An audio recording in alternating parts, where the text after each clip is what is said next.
Assalamualaikum warahmatullahi wabarakatuh. Bismillah walhamdulillah wassalatu wassalamu ala rasulillah wa ala alihi wa ashabihi wa mawalah wa la hawla wa la quwata illa billah, amma ba'd. Taqabbalallahu minna wa minkum siyamana wa qiyamana wa jami'a a'malina ya rabbal alamin. Semoga Allah menerima dari kita dan dari panjenengan semuanya puasa kita, qiyamul lail kita, dan seluruh amalan-amalan yang kita lakukan. Amin ya rabbal alamin. Malam ini perdana kajian setelah momen Ramadan. Jadwalnya adalah kajian tafsir, tapi pertemuan perdana ini saya izin untuk mengkaji tematik terlebih dahulu terkait ma ba'da Ramadan. Ada apa setelah Ramadan? Kira-kira ada apa setelah Ramadan? Ada apa setelah Ramadan?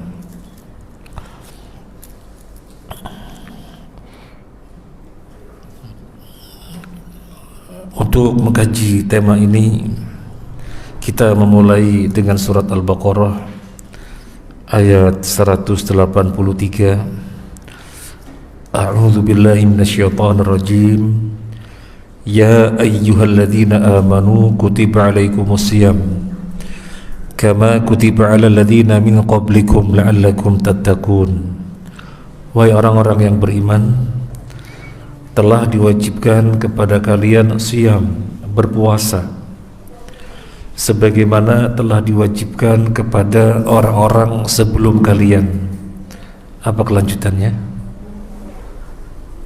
La'allakum tattaqun, agar kalian bertakwa. Mari kita mentadabburi ayat ini. Poin yang pertama adalah diperintahkannya berpuasa sama persis sebagaimana orang-orang sebelum kita, umat-umat terdahulu juga diwajibkan berpuasa.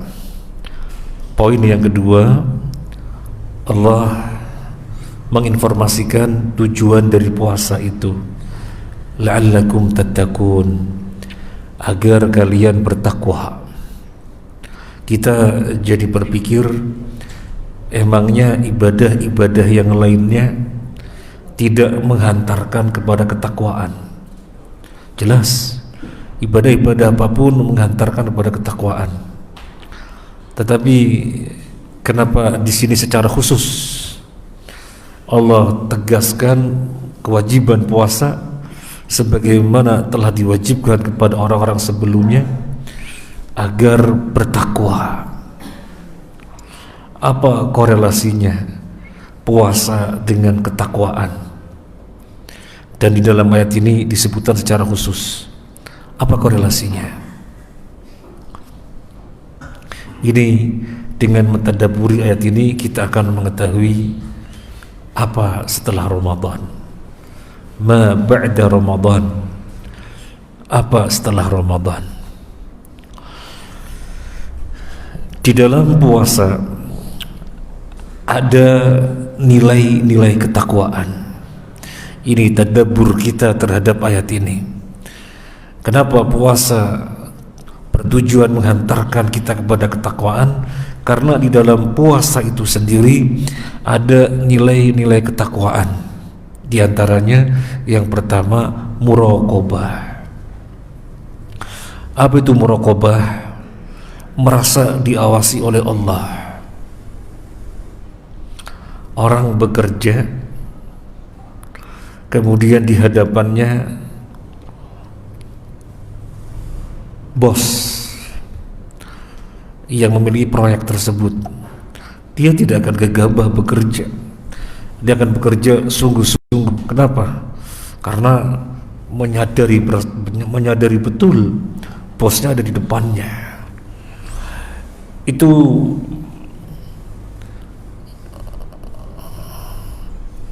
gambaran di dalam kehidupan sesama manusia. Orang tidak akan gegabah semuanya sendiri ketika mengetahui, menyadari persis bosnya ada di hadapannya.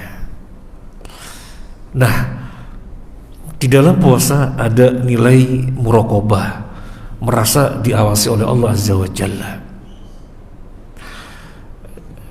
Dan muraqabah yang sesungguhnya bentuk ketakwaan yang paling tinggi, di mana Nabi sallallahu alaihi wasallam bersabda, "An ta'budallaha ka'annaka tarahu wa illam takun tarahu fa innahu yaraka." Anda beribadah kepada Allah seakan-akan Anda melihatnya, dan jika Anda tidak melihatnya, maka sesungguhnya Allah melihat Anda. Ini pengertian ihsan, dan ini adalah makna muraqabah, merupakan bentuk ketakwaan yang sangat tinggi, dan nilai ketakwaan ini diperbesar, digembleng di dalam bulan Ramadan. Orang ketika berpuasa bisa menghindarkan diri dari manusia, masuk rumah, minum, makan, nggak ada yang tahu, kemudian keluar rumah, orang-orang mengetahuinya dia sedang berpuasa. Tapi apa dia melakukannya? Enggak. Meskipun orang-orang tidak pada mengetahuinya, dia di dalam rumah sendirian, dia tidak akan pernah melakukannya. Kenapa? Muraqabah. Tertanam pada dirinya muraqabah. Atau mungkin tidak enak kalau masuk rumah, nanti ada yang melihatnya, mungkin familia, mungkin siapanya.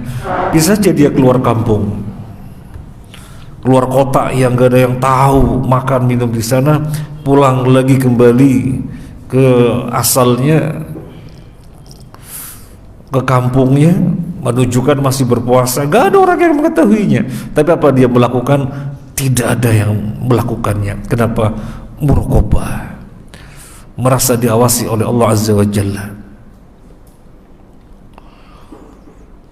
Atau mungkin masuk kamar mandi, pura-pura berwudu, ketika madmadah dia sambil minum, enggak ada yang melihatnya, tapi dia melakukannya.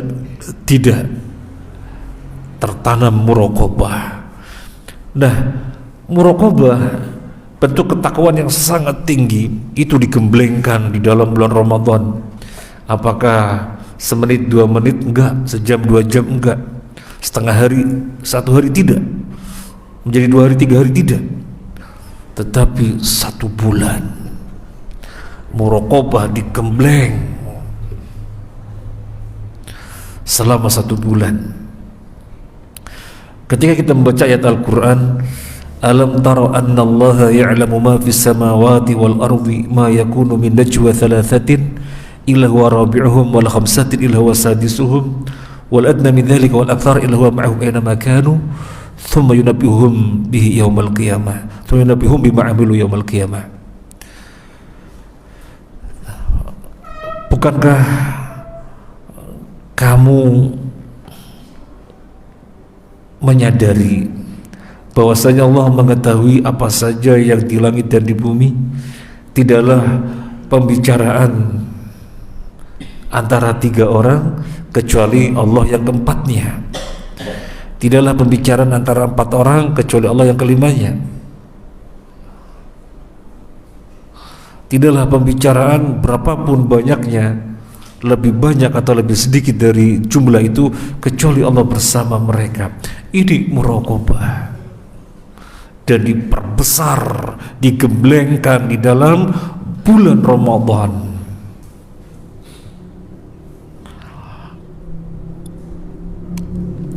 Maka menguatlah pada diri kita bentuk ketakwaan yang namanya muraqabah, yang dampaknya adalah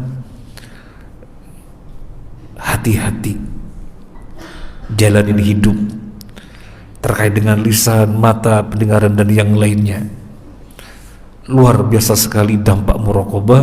Sekali lagi, nilai ketakwaan ini digemblengkan di dalam bulan Ramadan, diperkuat di dalam bulan Ramadan. Ini yang pertama. Kemudian yang kedua, nilai ketakwaan yang berupa sabar. Ajaran di dalam Islam ada namanya konsep sabar, dan sabar ini sesuatu yang sangat luar biasa sekali, sampai orang Arab mengatakan as-sabru yu'inu ala kulli amalin. Segala sesuatu kalau disikapi dengan sabar, beres semuanya. Apapun permasalahannya, kalau disikapi dengan sabar, beres. Karena sabar menolong segala apapun. Dan Allah memotivasi agar para hambanya memiliki karakter sabar dengan menyebutkan stimulus di dalam Al-Quran, menyebutkan rewardnya. Innama yuwaffas sabiruna ajrahum bighairi hisab. Sesungguhnya orang-orang yang bersabar, pahalanya disempurnakan tanpa batas. Jadi Allah nyatakan pahala kesabaran itu tanpa batas. Dan Nabi SAW menyebutkan penenang di dalam ritual yang kita lakukan ada dua macam. Yang pertama sholat, yang kedua sabar. Di dalam satu hadis riwayat Imam Muslim, beliau bersabda, was-sholatu nurun, was-shadaqatu burhanun, was-sabru diyaun. Sholat itu cahaya, sedekah itu burhan, bukti, dan sabar itu cahaya. Sholat nurun, cahaya, kemudian sabar juga cahaya kata Nabi, tetapi Nabi menyebutnya bukan nur, Nabi menyebutnya diyaun. Nurun cahaya, diyaun juga cahaya. Salat sesuatu yang sangat menenangkan, sehingga Nabi SAW mengatakan kepada Bilal radhiyallahu anhu, ya Bilal arihni bis shalah. Wahai Bilal, tenangkanlah aku, rehatkanlah aku dengan sholat. Urusan tetek bengek, urusan macam-macam, kemudian kita sekarang bermunajat kepada Allah, maka menjadi setenang-tenangnya orang. Sehingga Nabi mengatakan arihni bis shalah, rehatkanlah aku dengan sholat. Bilal pun mengiqamati, maka dengan sholat Nabi merasa tenang. Cahaya, sholat itu cahaya, ketenangan yang benar-benar nyaman. Sementara sabar juga cahaya, tapi disebutkannya dengan dia, bukan nur. Ketenangan yang mengandung hawa panas. Makanya kan matahari disebut dia sinarnya, bulan sinarnya disebut nur. Huwallazi ja'ala syamsa diya'a wal qamara nura. Allah zat yang menjadikan matahari sebagai dia, bercahaya, dan bulan nuro, bercahaya, sama-sama bercahaya. Tetapi matahari disebut dengan dia karena cahaya mengandung hawa panas. Nah, untuk bisa sabar itu tidak gampang, butuh perjuangan. Lo bagaimana mungkin dilecehkan, kan enaknya membalas juga. Bagaimana mungkin direndahkan, kan enaknya balas dendam. Bagaimana disikut, kan enaknya sikut pula. Tapi enggak, ditahan, menenangkan. Karena itulah solusinya. Tetapi bersama ketenangannya ini ada sesuatu yang panas, yang membara. Nah, tetapi selesai semua urusan dengan sabar, dengan dibarengi sesuatu yang panas. Jadi butuh perjuangan, tidak gampang. Sesuatu yang sifatnya menenangkan, tapi butuh perjuangan karena tidak gampang. Dan di dalam bulan Ramadan nilai ketakwaan yang berupa sabar, sesuatu yang luar biasa ini, kita digembleng. Kita digembleng luar biasa. Biasanya pagi-pagi sarapannya pecel, waduh pengen pecel banget, sabar. Biasanya siang-siang minum es cincau, waduh sabar. Kemudian terik matahari panas menyengat luar biasa. Kalau minum es dawet rasanya Masya Allah, atau air dingin Masya Allah, sabar. Udah jam berapa? Ya masih jam 3, sabar. Terus digembleng kesabaran. Apakah semenit 2 menit? Enggak. Sejam 2 jam? Enggak. Setengah hari? Enggak. Setengah hari menjadi 1 hari, jadi 2 hari, menjadi 1 pekan, jadi 2 pekan, jadi 3 pekan, jadi 1 bulan. Digembleng dengan kesabaran. Maka karakter ini menguat pada diri kita, dan itu yang diharapkan dari berpuasa, menguat karakter pada diri kita yang berupa sabar itu.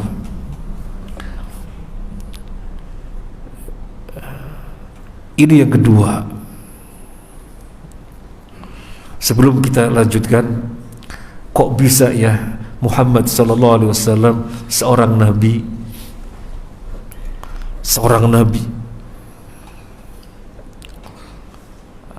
ada gak perselisihan di rumahnya dengan istri-istrinya? Ada. Dan sampai pada kondisi salah satu dari istrinya berbuat sesuatu yang sangat luar biasa. Nabi membawa makanan, ditampel sama istrinya sehingga piringnya jatuh, makannya berserakan. Apa yang dilakukan Nabi Sallallahu Alaihi Wasallam? Nabi diam, memunguti makanan yang jatuh berserakan itu. Allahu Akbar. Kesabaran yang bagaimana? Kesabaran tingkat tinggi. Kok bisa demikian? Sabar telah mengkristal pada dirinya. Sabar telah mengkristal pada dirinya. Dan kita juga harus demikian, karena ajaran sabar adalah nilai ketakwaan yang sangat tinggi, dan Allah gemblengkan pada kita sebulan penuh. Maka sudah seyogianya karakter ini menguat pada diri kita. Kemudian apalagi nilai ketakwaan yang ada di puasa. Nilai ketakwaan yang berupa tarkul fahsya'i wal munkar, meninggalkan fahsya dan meninggalkan kemungkaran. Meninggalkan fahsya dan meninggalkan kemungkaran. Kalau kita lihat terjemah, fahsya biasanya diterjemahkan dengan kekejian, munkar diterjemahkan dengan kemungkaran. Apa bedanya? Iya, apa bedanya ya? Fahsya kekejian, munkar kemungkaran. Bedanya apa ya? Kok kayak gak ada bedanya? Fahsya adalah perbuatan buruk yang dinyatakan oleh akal, itu fahsya. Kalau munkar itu perbuatan buruk yang dinyatakan oleh nas, Al-Quran dan hadis. Contoh, orang-orang ngantri membeli apa? Membeli minyak goreng, ya, harganya masih tinggi. Kalau ada yang murah kan ngantri. Nah, kemudian ada orang yang tidak mengambil posisi di belakang, padahal dia baru datang, cerobot langsung di tengah. Orang-orang pasti mengatakan itu orang delok-dok, kurang ajar. Loh, kok kita bisa mengatakan dia delok-dok, kurang ajar? Apakah ada dalil dalam Al-Quran? Barang siapa yang tidak antri maka dia jahat. Enggak ada dalam Al-Quran, dalam hadis juga enggak ada. Itu yang menyatakan akal. Jadi perkara keburukan apapun yang akal menyatakan buruk namanya fahsya. Namanya fahsya. Adapun kemungkaran adalah perbuatan buruk yang dinyatakan oleh nas. Ada seseorang mau pinjam duit ke kawannya 1 juta. Kawannya minjemin 1 juta. Kawannya ngajak bicara, ente kan pinjam duit 1 juta ini bayarnya lama ya? Iya lama, saya nggak punya duit, usaha lagi naik turun, mungkin lama mengembalikannya. Kira-kira berapa lama? Mungkin 2 tahun. Waduh, coba ente pikir ya, 1 juta lepas dari tangan saya, berada di ente dan baru kembali 2 tahun. Kira-kira saya rugi apa enggak? Coba kalau ada di tangan saya bisa gunakan ini, tetapi karena enggak ada di tangan saya, berada sama ente dan baru kembali 2 tahun. Gini ya, biar sama-sama untung ya. Wis ente diangsur saja selama 2 tahun nggak apa-apa. Angsurannya selama 2 tahun, nanti totalnya 1.700.000, kan sama-sama enak.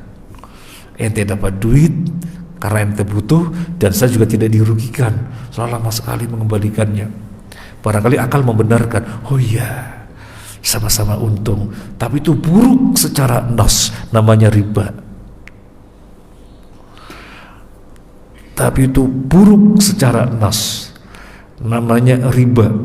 Kalau mengambil untung, silakan berjual beli, silakan mengadakan muamalatul bai', muamalah yang terkait dengan baik, jual beli, sewa menyewa dan yang lainnya. Kalau utang piutang, jangan sekali-kali berharap keuntungan, karena utang piutang itu ibadah, berharap pahala dari Allah.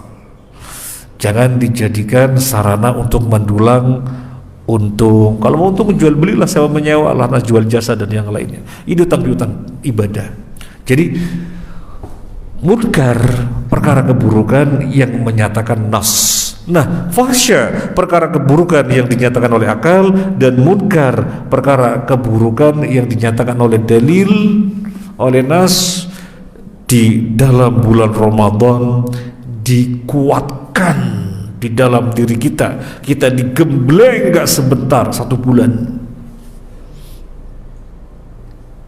1 bulan.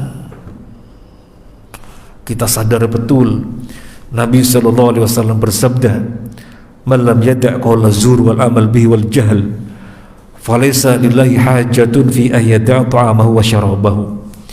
Barang siapa yang tidak meninggalkan ucapan buruk,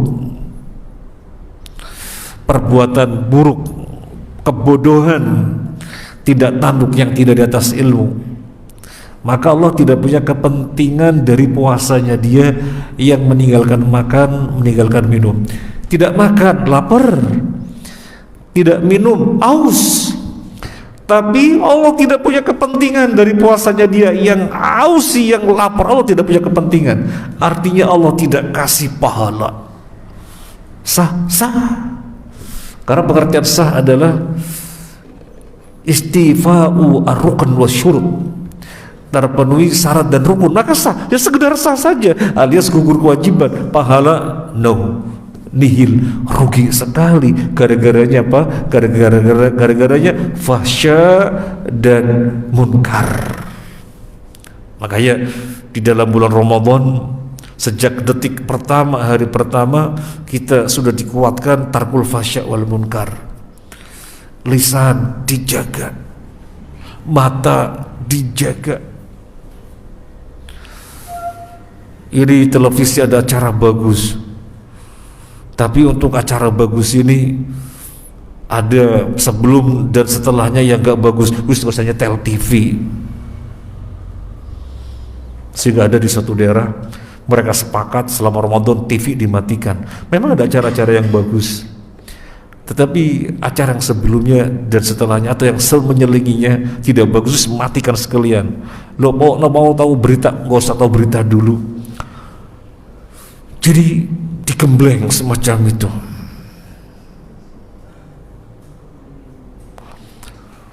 keinjak kakinya, dan kayaknya disengaja, waduh mau marah, oh ini shaim, nggak jadi.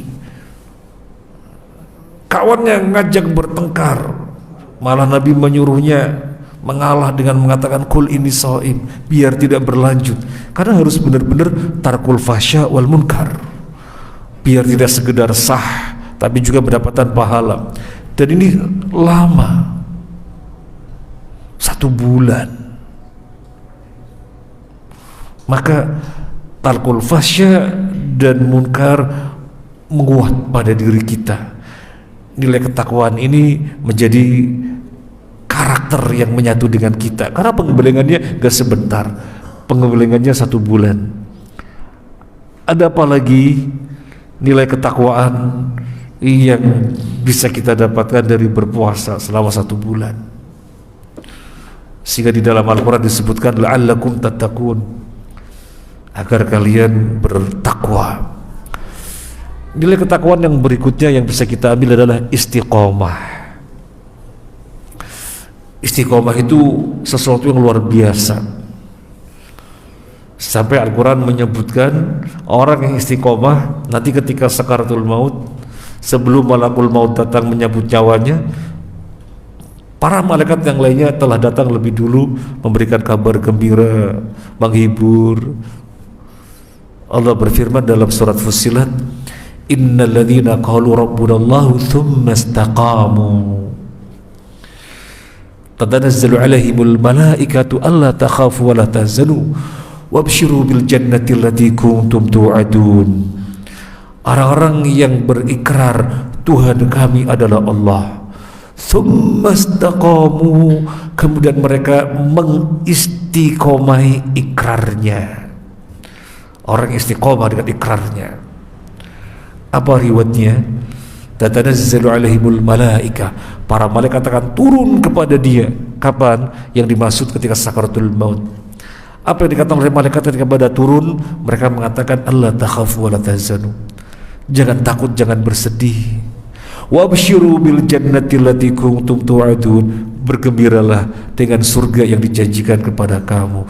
Buah istiqomah. Kemudian kita mengetahui karomah itu sesuatu yang luar biasa, karena kesolehan seseorang dengan kadar kesolehan yang sangat tinggi, kalau Allah menghendaki akan tampak pada dia karomah, akan tampak pada dia karomah, karena dia telah menjadi orang khususnya Allah, walinya Allah. Kalau Allah menghendaki akan tampak pada dia karomah. Pertanyaannya, para sahabat wali-wali Allah atau bukan? Para sahabat wali-wali Allah. Abu Bakar, Umar, Utsman, Ali, manusia terbaik secara berurutan dari antara umat Nabi sallallahu alaihi wasallam hingga hari kiamat. Pernah enggak kita mendengar karomahnya Abu Bakar begini, karomahnya Ali, karomahnya Utsman? Kita mendengar sedikit sekali. Kita menjumpai riwayat tentang karomah yang ada pada para sahabat, sedikit sekali. Di antara yang kita jumpai adalah karomah yang ada pada Umar bin Khattab. Umar bin Khattab berkhutbah di atas mimbar di Madinah karena Allah perlihatkan kondisi pasukan yang berada di negeri sebelah yang dia kirim, yang dia utus, diperlihatkan oleh Allah di hadapan dia, sehingga Umar dari mimbar melihatnya dan mengomandoi, ya Sariyah al-Jabal. Maka suara Umar bin Khattab ini menggema, menggaung di tengah-tengah pasukannya yang dikirim tersebut, ya Sariyah al-Jabal. Suatu ketika salah seorang pasukan menemui Umar bin Khattab, wahai Amirul Mukminin, ketika kami diutus oleh panjenengan berperang, kami terdesak dan seterusnya. Kemudian ada suara menggema, mengomandoi kami, ya Sariyah al-Jabal, wahai pasukan merapat ke gunung. Umar bin Khattab ingat, oh waktu itu di atas mimbar, kemudian diperlihatkan kondisi pasukannya sehingga dia mengomandoi dari atas mimbar. Dalam riwayat yang lain disebutkan Umar bin Khattab mengatakan kalau terjadi yang kedua kalinya maka dari setan. Artinya apa? Itu tidak pernah dia kehendaki, tapi Allah yang menghendaki memperlihatkannya sehingga dia mengomandoi dari Madinah, suara terdengar di negeri sebelah. Ini karomah. Ini diantara karomah yang ada di dalam riwayat. Yang lainnya kita jumpai tentang karomah para sahabat tidak kita jumpai. Terus yang kita jumpai dari hadis-hadis, dari riwayat-riwayat yang ada, mereka terkenal dengan apanya? Mereka terkenal dengan istiqomahnya. Jadi yang menguat yang ada pada mereka adalah istiqomah, dan kita digemblengkan tidak sebentar selama 1 bulan biar karakter istiqomah menguat pada diri kita. Bangun tengah malam itu kan sebenarnya berat, apalagi seorang ibu harus masak, menyediakan apa, ternyata termosnya sudah dingin, dia harus rebus air dan seterusnya. Berat. Itu gak sehari 2 hari, tapi 1 pekan, gak sepekan 2 pekan, jadi 1 bulan. Setiap malam bangun malam menyediakan sahur. Kadang muncul malas, berat, beban, tapi dia sadar kalau tidak sampai sahur maka kehilangan berkah. Karena Nabi SAW bersabda, tasaharu fa inna fi sahur al barakah. Atau kama Nabi, sahurlah kalian karena di dalam sahur ada keberkahan. Maka semuanya sahur tidak ketinggalan, meskipun lagi males sekali, paling gak 1 teguk air. Yang penting sahur itu ada nilai apa? Istiqomah. Diajari istiqomah. Diajari istiqomah luar biasa, sehari 2 hari sampai 1 bulan. Kemudian ketika buka, Nabi memerintahkan agar mengkonsumsi korma terlebih dahulu, sesuai dengan urutannya. Kalau bisa rutob. Rutob memang susah dan memang mahal harganya. Kayaknya selama sebulan di sini juga nggak ada rutob ya, nggak ada rutob. Gak ada kan? Sempat ada? Oh, Sukari bukan rutob. Rutob, kalau bisa rutob. Rutob gak ada, ya sudahlah korma. Sebenarnya kita orang Indonesia itu malas makan korma, kecuali yang memang suka ya. Orang Indonesia itu identik dengan gorengan. Kalau gak ada gorengan, rasanya ini ada yang kurang dalam hidupnya. Tapi begitu mau ngambil gorengan, dirinya dibisiki oleh ilmu, korma dulu sun. Oh iya, korma dulu meskipun 1, kan meskipun 1, ngejar sunnahnya. Bisa dibuktikan kok 1 piring ada 7, paling keambil 3, 4 gitu ya. Karena yang terpenting sunnahnya. Yang dikejar gorengan, tetapi waduh, sunnahnya korma dulu. Nah ini diajari istiqomah. Istiqomah pokoknya sebelum sesuatunya korma dulu. Suka banget sama ote-ote, apalagi bikinannya Bu Ahmad itu ya, gitu ya. Suka banget sama ote-ote, korma dulu gitu ya. Korma dulu, ini istiqomah, diajari istiqomah terus. Kemudian kita sadar betul bahwasanya Qiyamul Lail itu kalau di dalam bulan Ramadan digalakkan dengan berjamaah. Maunya udahlah yang penting Qiyamul Lail gak usah jamaah, dibisiki oleh ilmu. Sholat dengan berjamaah ini khusus di Ramadan. Kalau di luar Ramadan gak diperintahkan berjamaah. Dan stimulusnya, fadilahnya, rewardnya dicatat semalam suntuk sholat. Hilang rasa capek. Kenapa? Agar bisa istiqomah. Jadi luar biasa sekali nilai ketakwaan yang berupa istiqomah. Kita digembleng sebulan penuh, harapannya menyatu, melekat pada diri kita. Para jamaah rahimakumullah, penggemblengan 4 nilai ketakwaan ini, muraqabah, kemudian apa lagi yang kedua tadi? Sabar, apa lagi yang ketiga? Tarkul fahsya'i wal munkar, apa lagi yang keempat? Istiqomah.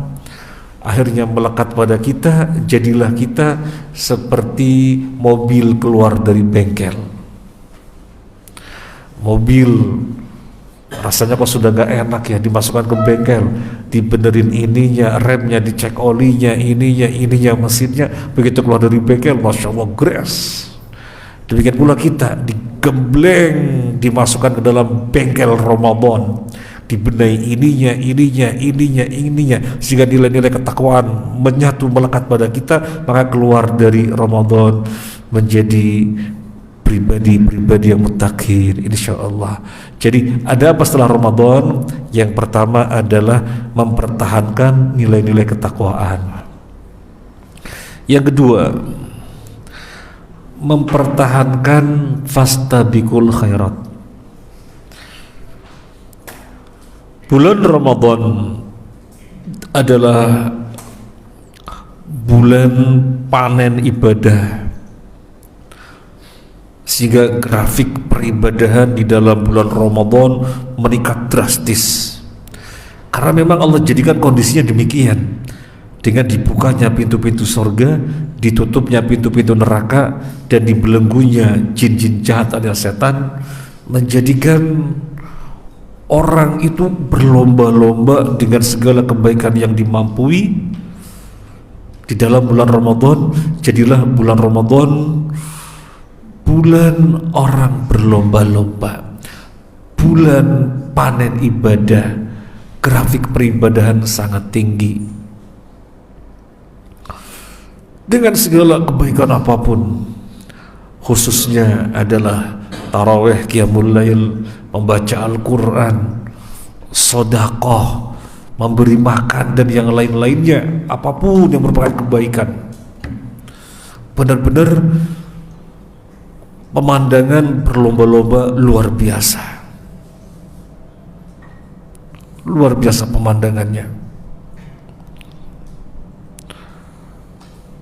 Orang itu bangun di sepertiga malam itu susah, tapi di dalam bulan Ramadan semua kaum muslimin bangun di waktu yang paling utama sepertiga malam, karena di sana ada sahur dan itu waktu mustajab. Terlebih sebagian berkemampuan lagi bukan hanya di sepertiga malam terakhir bangun, tetapi sejak seperdua malamnya sudah sholat, khususnya di 10 hari terakhir sampai subuh, sampai sahur sholat. Karena memang bulan yang menjadikan kita berlomba-lomba di sana. Orang memberi makan itu luar biasa, sampai panitianya bingung, waduh yang datang kurang orang, makanannya banyak. Akhirnya berpikir setiap hari gimana, yang penting jangan mubadir. Udah buat panitia cuma berapa, masih banyak, harus berpikir bagi-bagi, yang penting gak mubadir. Luar biasa sekali orang berlomba-lomba gak mau ketinggalan. Ada yang mampu setiap hari ngasih buka sejumlah sekian. Ada yang tidak mampu setiap hari dalam jumlah sekian, wis paling enggak setiap hari mengeluarkan meskipun minuman sama apa, pokoknya enggak ketinggalan dari perlombaan. Ada juga seorang ibu yang titip duit, beliau tidak mau ketinggalan dari memberi makan orang berbuka puasa. Beliau minta dibantu setiap hari bikinkan saya 10 porsi, dikirim duit setiap hari 10 porsi, nilainya 15.000, berarti 150 kali sekian hari sampai sebulan, tolong diatur. Ya sudah, kita atur. Jadi ini tidak mau ketinggalan dari perlombaan. Secara umum kaum muslimin demikian. Nah sekarang Ramadan sudah berlalu, pertahankan nilai fastabiqul khairat. Pertahankan nilai fastabiqul khairat. Kita sudah merenung sejak memasuki awal Syawal. Begitu malam Lebaran kan biasanya jam 1:30 sudah mulai sholat di sini.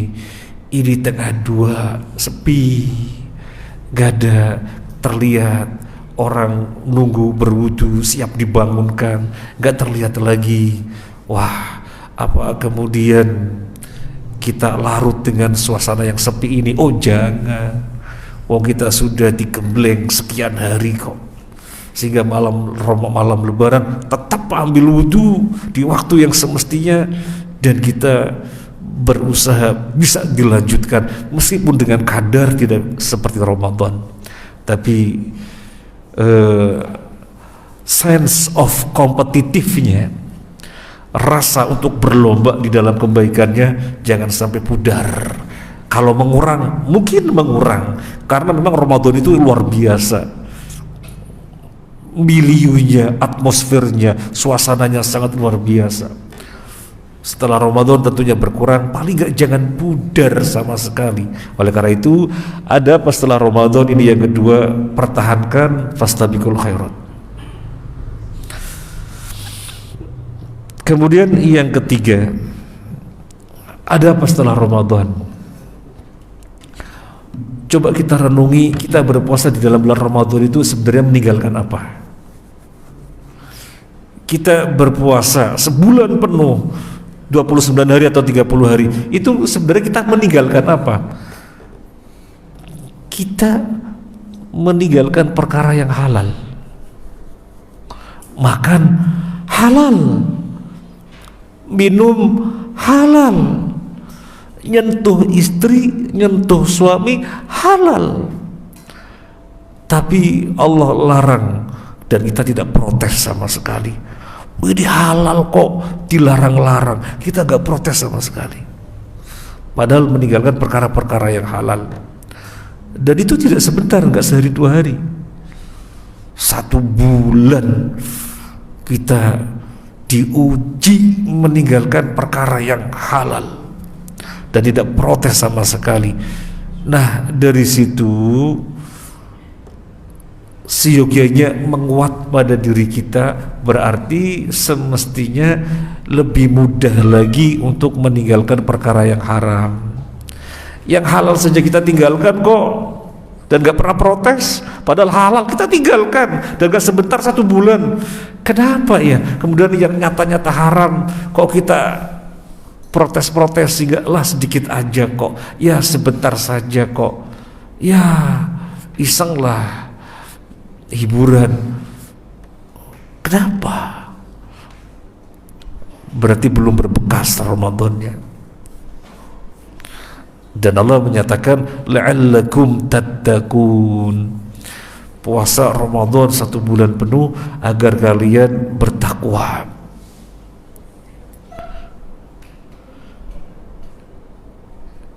Di antara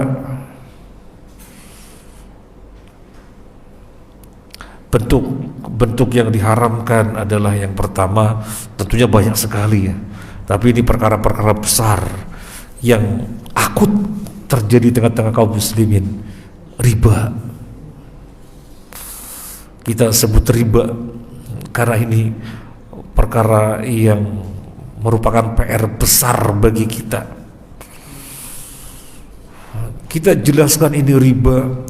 Sebagian orang mengatakan jangan cuma menjelaskan hukumnya doang dong, kasih solusi. Kalau memang itu riba haram, gimana dong solusinya?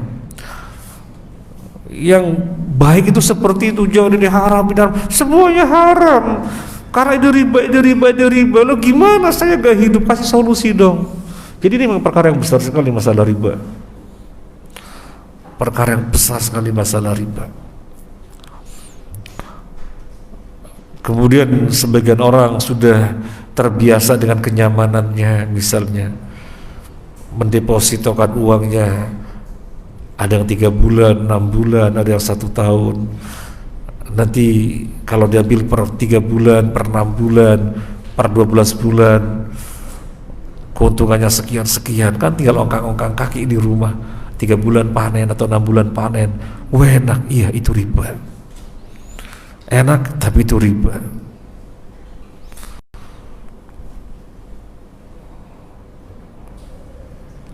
Dan ini perkara yang berat untuk kita dakwai, karena besarnya tema tentang riba ternyata masih besar pula riba-riba bermunculan. Pegadaian, riba apa bukan? Riba. Mengatasi masalah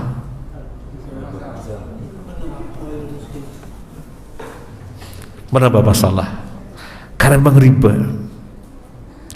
Dalam Islam apa nggak ada pegadaian? Ada. Istilahnya rohan. Dalam Islam ada pegadaian rohan. Jadi pegadaian itu sesungguhnya agar si piutang merasa nyaman bahwasanya uang yang dipinjamkan, yang diutangkan nanti kembali. Soalnya ada barang jaminannya. Pinjam uang 10 juta, oh ente pinjam uang 10 juta banyak banget, nanti gak bisa bayar gimana? Gak usah khawatir lah. Loh gimana? Banyak ke 10 juta? Iya, saya punya sepeda motor, nanti buat jatuh tempo saya gak bisa bayar, kan ada sepeda motor ini bisa dijual atau gimana, yang penting saya harus bayar. Si piutang nyaman, ada rohannya, ada barang yang menjadi jaminan pegadaiannya, itu sesungguhnya. Wa in kuntum ala safarin walam tajidu katiban farihanu makbudah. Orang safar, waduh safar gak ada yang kenal. Ya kalau ada yang kenal kan enak, pinjem apa nanti kembalikan. Ini safar gak ada yang kenal. Islam mengajari pinjam kepada orang biar tenang, taruh barang sebagai jaminan, nanti kamu bisa pinjam. Pas ada datang kamu kembalikan barangnya, kamu kembalikan uangnya, barang diambil. Jadi rohan itu sesungguhnya untuk menenangkan si piutang, tapi kemudian dibisniskan. Padahal kita sudah tahu, kalau mau mengambil untung, jangan utang piutang. Silakan jual beli, sewa menyewa, jual jasa, jual barang dan yang lainnya. Jangan utang piutang. Utang piutang itu ibadah, jangan dijadikan sarana untuk bisnis. Nah, pegadaian itu membisniskan utang piutang. Ente butuh duit, iya. Mana barangnya? Ini laptop. Ditaksir, wah laptop itu harganya 3 juta. Kamu kalau mau pinjam ya bisanya 1,5 juta saja. Laptopnya disimpan di pegadaian. Kemudian dia harus bayar utangnya itu. Apakah bayarnya 1,5 juta? Enggak, mesti lebih, itu riba. Sudah begitu ditambah kedzaliman yang lain. Dia mengutangi pada saat yang sama menentukan upah atas jasa menyimpankan barang, kedzaliman yang lainnya. Dan semarak sekali di mana-mana pegadaian. Bapak, Ibu, ikhwan akhwat rahimani wa rahimakumullah, percaya nggak percaya, kayaknya harus percaya. Saya mencoba di beberapa tempat, ketika kita jelaskan tentang riba, kita bertanya kepada mereka, di sini ada yang pinjam ke rentenir, ada berapa orang? Semuanya. Loh, bagi mereka ya memang lari kemana lagi kalau nggak ke rentenir? Itu kita nggak tanya ada yang pinjam ke bank, kita nggak nanya. Kita nanya ada yang pinjam ke rentenir, ada berapa orang? Banyak. Berapa? Semuanya. Dan baru bulan puasa kemarin juga kita ngisi kajian di satu tempat, sekitar tanggal 23 Ramadan atau 24 Ramadan kita ngisi kajian. Kita tanya kepada mereka, apakah di sini ada yang pinjam ke rentenir? Ada. Berapa? Semuanya, sambil ketawa-ketawa kecil. Loh kenapa? Terus mau kemana kalau nggak pinjam ke rentenir? Jadi luar biasa sekali permasalahan riba. Maka kembali kepada tema kita, puasa itu sesungguhnya meninggalkan perkara yang halal dan kita tidak pernah protes. Kenapa untuk perkara yang haram kita menawar-nawar? Di manakah nilai puasa yang telah digemblengkan selama 1 bulan? Kemudian yang terakhir, ada apa setelah Ramadan? Yang terakhir ada puasa Syawal secara khusus dan puasa-puasa sunnah yang lainnya. Di dalam hadis Imam Muslim dari Abu Ayyub Al-Ansari, Nabi SAW bersabda, man shoma Ramadan wa atba'u bi sittin min Syawal faka'anna ma shoma ad-dahra. Barang siapa yang berpuasa Ramadan kemudian mengikutkannya dengan 6 hari Syawal, maka seakan-akan dia berpuasa 1 bulan, 1 tahun penuh. Berpuasa 1 tahun penuh. Gimana cara menjelaskannya? Puasanya cuma 6 hari setelah 1 bulan Ramadan, 6 hari di bulan Syawal setelah 1 bulan Ramadan, diberi pahala seperti kita berpuasa 1 tahun. Di dalam Islam Allah sudah nyatakan man jaa bil hasanati falau asyru amthaliha.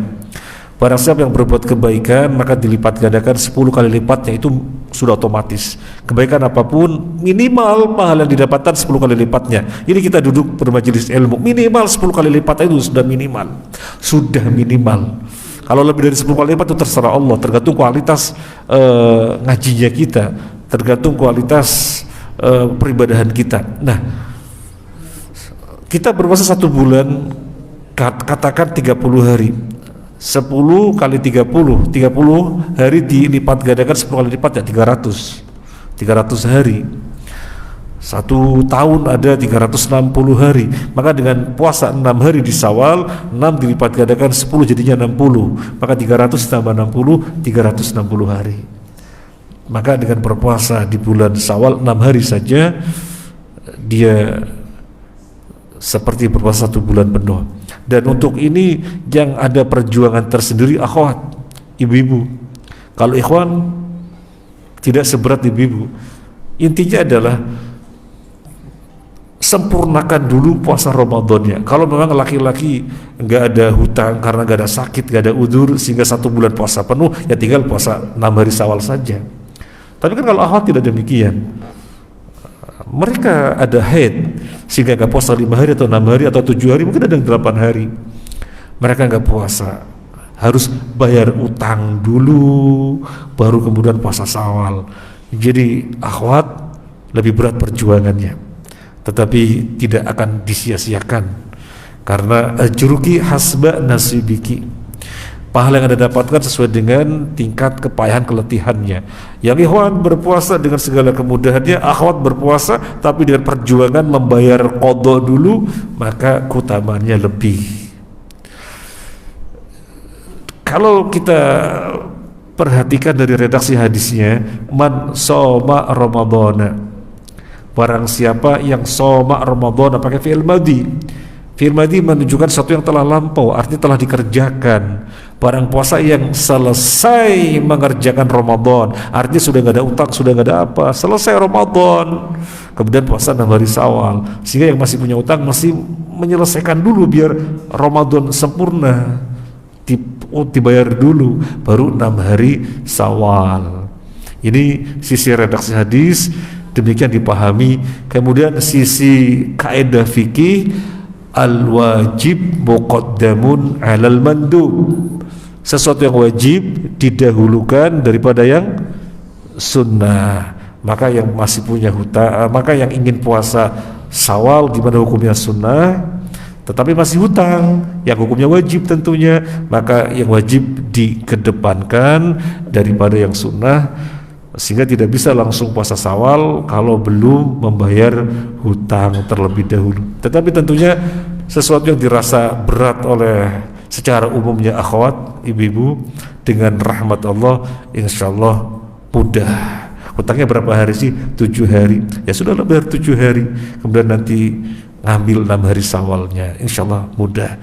Ini saja, terima kasih, semoga bermanfaat. Jadi ini perdana kita ngaji setelah Ramadan, insyaallah kedepannya kembali kepada jadwal yang semestinya, yaitu tafsir. Subhanakallahumma wa bihamdika asyhadu an la ilaha illa anta astaghfiruka wa atubu ilaik. Assalamualaikum warahmatullahi wabarakatuh.